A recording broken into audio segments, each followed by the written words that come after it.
Good morning. Today is Saturday, September 7th, 2024. Today in history. On this day 94 years ago, Yuan Longping, the founder and leader of China's hybrid rice industry, was born.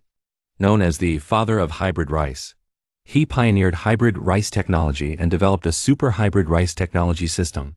Today is also White Dew, one of the 24 traditional solar terms in the Chinese lunar calendar. White Dew marks the transition from the summer monsoon to the winter monsoon, signaling the start of autumn as the weather gradually cools. Welcome to today's Qing Chao Morning News. Let's start with political updates.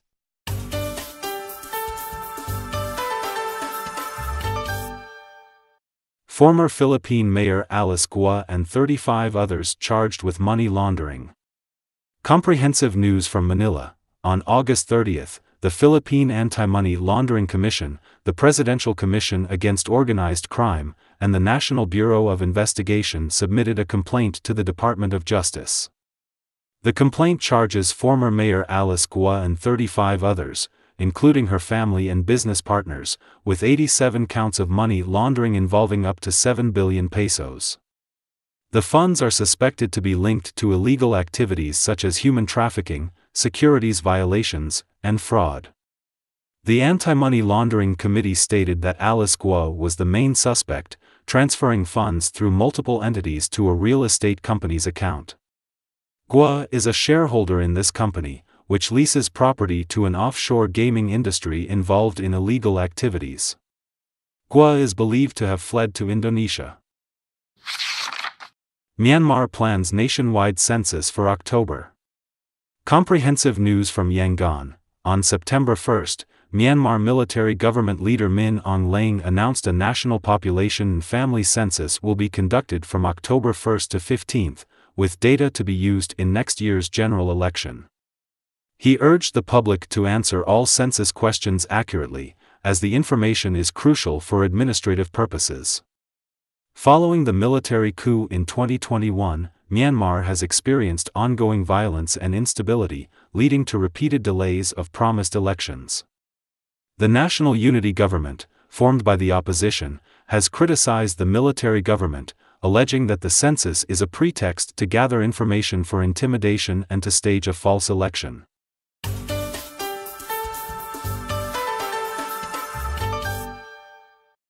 UK halts sale of some weapons to Israel. According to the BBC and Reuters, on September 2nd, British Foreign Minister Lammy announced the UK would immediately suspend the issuance of 30 weapons export licenses to Israel, citing concerns that these weapons might be used in serious violations of international law. The suspended licenses include parts and components for fighter jets, helicopters, and drones. Israeli Defense Minister Galanti expressed his deep disappointment with the British decision on social media.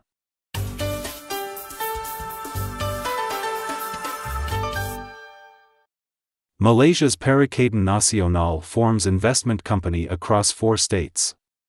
According to Malaysian News, on September 2nd, the states of Perlis, Kedah, Kelantan, and Terengganu, governed by the opposition National Alliance, established a joint investment company to focus on rare earth development. The 4 states will share the proceeds equally.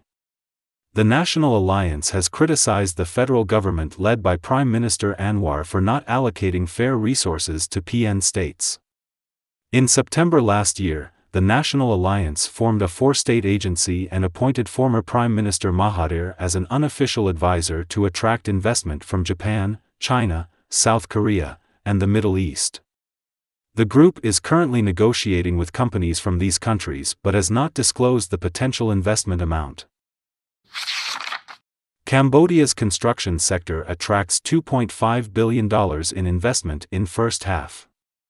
According to the Cambodia-China Times, a recent government report revealed that in the first half of this year, the Cambodian Ministry of Land Planning and Construction approved 1,642 construction investment projects, an 11% decrease year-on-year.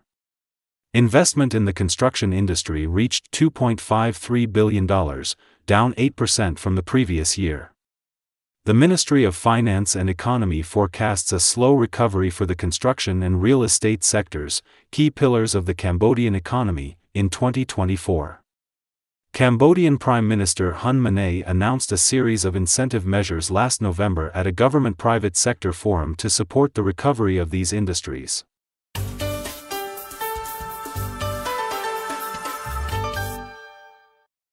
Greece's Volos declares emergency as dead fish pile up.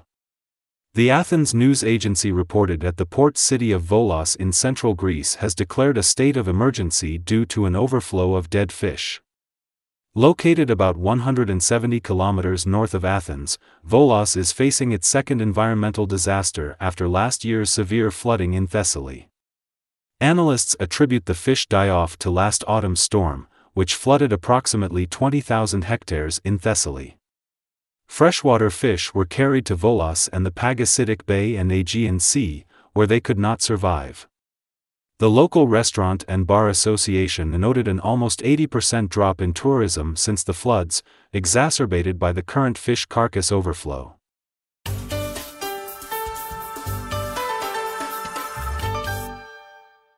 U.S. study finds bacterial cells pass memory to offspring.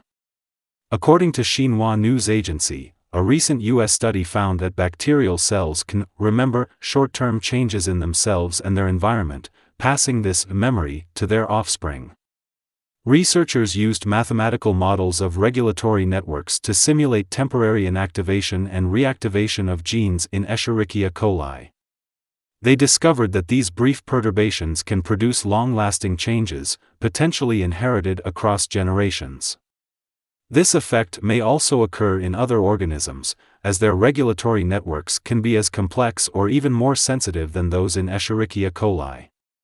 The discovery could lead to new medical applications, such as modifying disease-causing bacteria to prevent the development of drug resistance in their offspring.